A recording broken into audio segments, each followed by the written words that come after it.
Meu nome é Kelmi Ângelo, eu sou aluno de Ciência e Tecnologia. Essa apresentação é voltada à disciplina Filosofia da Ciência e eu vou falar um pouco sobre Thomas Kuhn.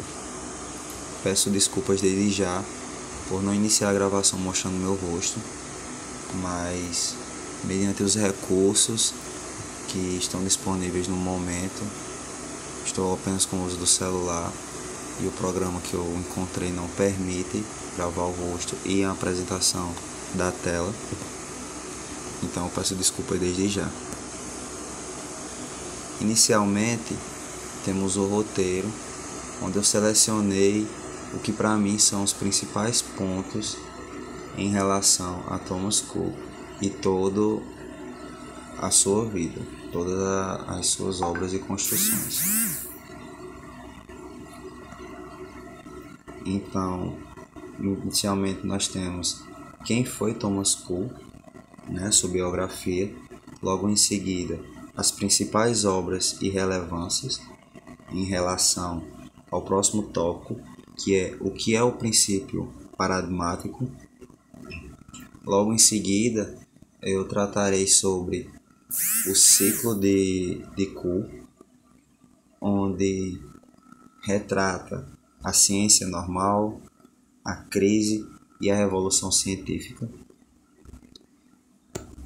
Então, inicialmente nós temos que Thomas Kuhn foi um físico norte-americano no ramo da filosofia, da ciência, que defendeu o contexto de descoberta, o que privilegia os aspectos psicológicos, sociológicos e históricos como relevantes para a fundamentação e a evolução da ciência. Foi importante na medida em que ele estabeleceu teorias que desconstruíram o paradigma objetivista da ciência. Thomas nasceu em Cincinnati, em Iowa, nos Estados Unidos, em 18 de julho de 1922 e faleceu em Massachusetts em 17 de junho de 1996. Quando vivo, ele ingressou na Universidade de Harvard, onde fez o curso de Física. Desde a faculdade, Thomas recebeu o título de mestre, logo em seguida doutor. Após concluir o seu doutorado, ele começou a lecionar em Harvard e uma das disciplinas que ele ensinava era a ciência para os alunos do curso de Ciências Humanas. Daí então, ele voltou todos os seus estudos para o contexto histórico da ciência e, influenciado pelo debate de Karl Popper e de Copérnico com seus alunos, principalmente sobre Popper, citando as suas obras, onde vem a principal, que é a lógica da descoberta científica, que Popper elaborou o princípio da falseabilidade, onde Thomas, mais para frente você verá que ele era totalmente oposto. Então Popper, ele elaborou o princípio da falseabilidade nessa obra, a lógica da descoberta científica, onde ele dizia que, em vez de verificar experiências empíricas que possam confirmar uma teoria, o cientista deveria buscar fatores particulares que pudessem refutar a hipótese. Então, as ideias de Thomas seguiam na contramão do pensamento científico de ordem positivista. O proposto físico admitiu certas vezes que não comungava de pragmatismo exacerbado da ciência. Então, nós temos que o grande mérito de Thomas Kuhn foi apontar o caráter subjetivista da ciência, normalmente vista como puramente objetiva. Então, segundo ele, as teorias científicas elas estão sujeitas a questões e debates no meio social, dos interesses e das comunidades que as formulam. Por isso, Cole desenvolveu suas teorias usando um enfoque historicista, certo? Logo em seguida, nós temos as suas principais obras. Então, eu separei algumas, e a primeira é a Revolução Copérnica, que é a astronomia planetária no desenvolvimento do pensamento ocidental. Então, nessa obra, Cole apontava que o sistema copérnico somente era mais adequado do que o ptolomaico em seus aspectos qualitativos, pois nos seus aspectos quantitativos, o primeiro necessitava de aparato de epiciclos e eu acho que o termo correto é esse, epiciclos, e diferentes empregados no sistema ptolomaico. Assim, para ele existiam poucas ou nenhumas razões para realizar a escolha entre os dois métodos. Então, dessa forma, ele já adiantava suas perspectivas sobre a escolha de pragmatismo, de paradigmas, a qual seria ampliada a sua obra logo em seguida, né, logo à frente, em 1962, que está aqui também, que é a obra das revoluções científicas. Entre esse meio termo, entre essa obra Revolução Copérnica e a estrutura da Revolução Científica, ele lançou mais uma obra, que foi em 1961, que foi a função do dogma na investigação científica, certo? Logo em seguida, ele finalmente lançou a obra em que deu seu nome, que foi a estrutura das revoluções científicas, que foi quando ele concretizou os seus princípios paradigmáticos. Então, nesse livro, em que ele apresentava a noção de paradigma, de mudanças paradigmáticas e de suas visões sobre a ciência, fundamentalmente ancoradas à história, né? Então, no mesmo, ele citava excessivamente a utilização da metáfora quebra-cabeça, que porventura são problemas que testam a habilidade da pessoa para encontrar uma solução. Sendo assim, o desafio da ciência normal é trabalhar na resolução de quebra-cabeças, certo? Mais à frente, em 1989, ele lançou a obra Atenção Essencial e logo em seguida foi lançada uma obra com dado nas suas anotações, que foi O Caminho desde a Estrutura, né? Mas voltando no momento enfoque, né, para esse ponto da apresentação, a estrutura das revoluções científicas de 1962, que foi onde ele realmente construiu, né, como já havia dito, a sua teoria dos princípios, né, para os princípios de paradigmática. Então, o mesmo tinha como principal análise presente a oscilação da ciência com relação ao longo da história. Então, para ele, a história ela se apresentava em dois períodos: ora normalidade, ora estava em crise. Mais à frente eu vou ressaltar o que é essa normalidade e o que é essa crise, né? Então nós temos que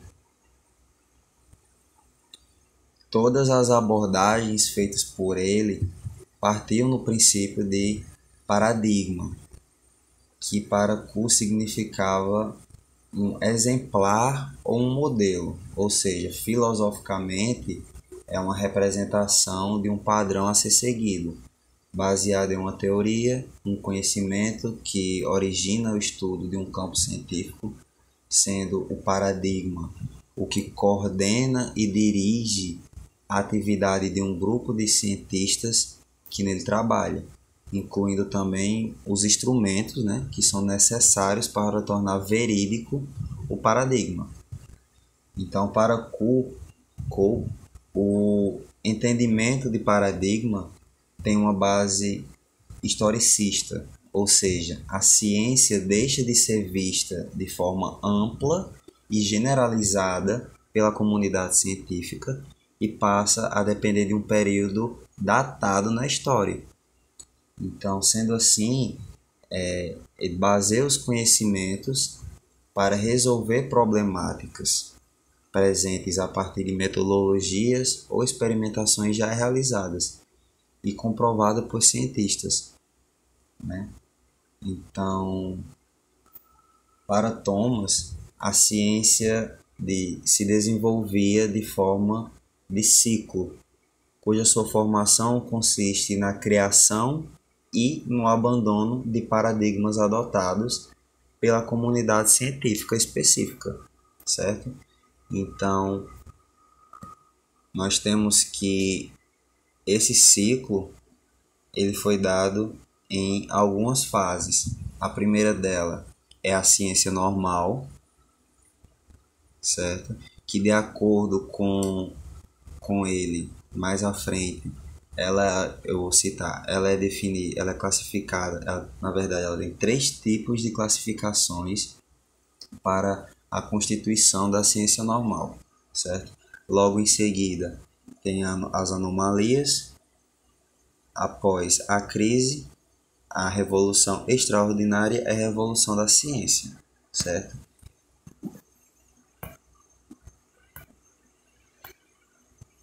Então, voltada para a ciência normal, certo? O que era a ciência normal?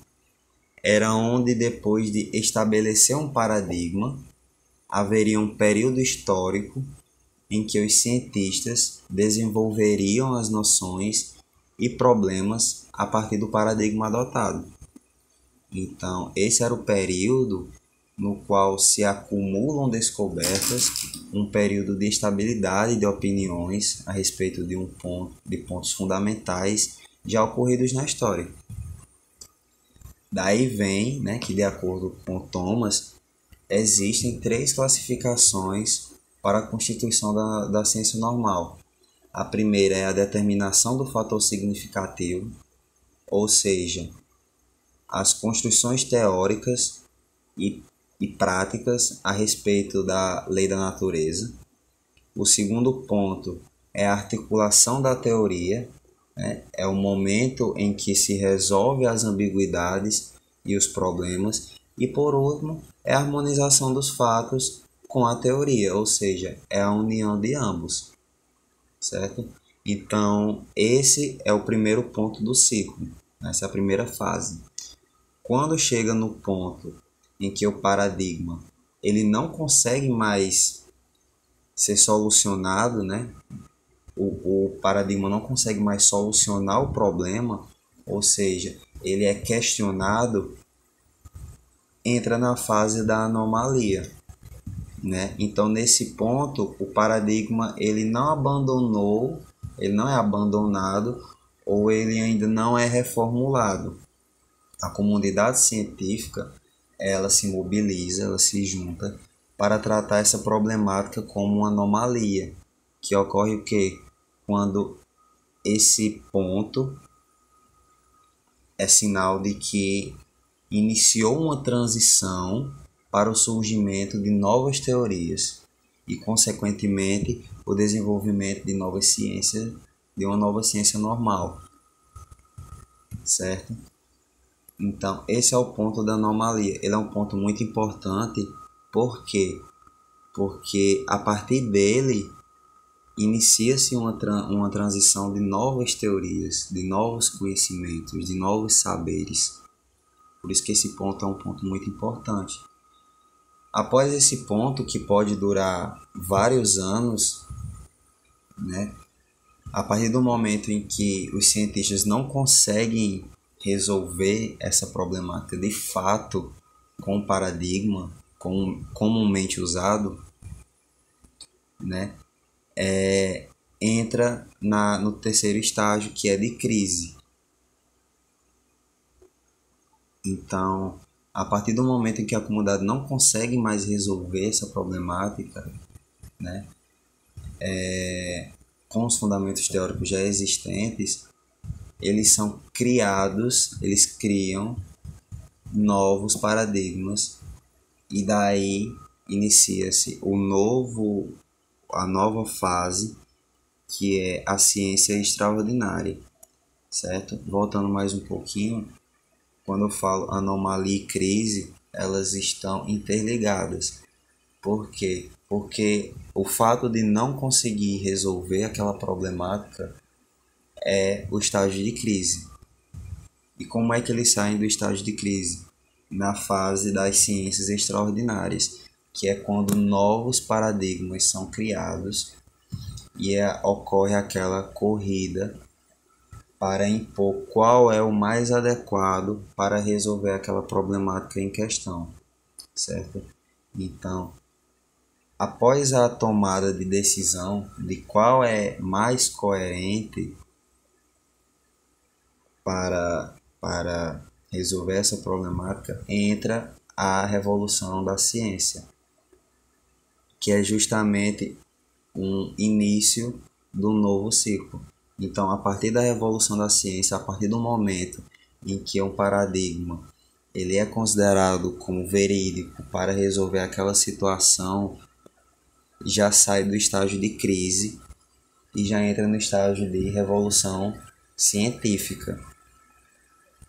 E a partir do estágio de revolução científica, inicia-se todo o processo de fase, de tempo em que aquele paradigma ele vai ser utilizado, ele é dado como adequado para aquela problemática, até chegar em anos ou em tempos depois, uma problemática que não poderá mais ser resolvida com aquele paradigma, e daí inicia o ciclo em que aquela problemática ela vai ser tratada como uma anomalia. Logo em seguida, se ela não for resolvida, vai ser tratado como uma crise. Daí vai entrar na fase da ciência extraordinária, em que os cientistas, né, eles vai ocorrer a renovação e os cientistas eles vão conseguir criar, ou melhor, adaptar, até mesmo adaptar um paradigma já existente, porém que possa resolver aquele problema em questão. E o ciclo vai se mantendo. Esse é meu referencial bibliográfico e essa foi a minha apresentação.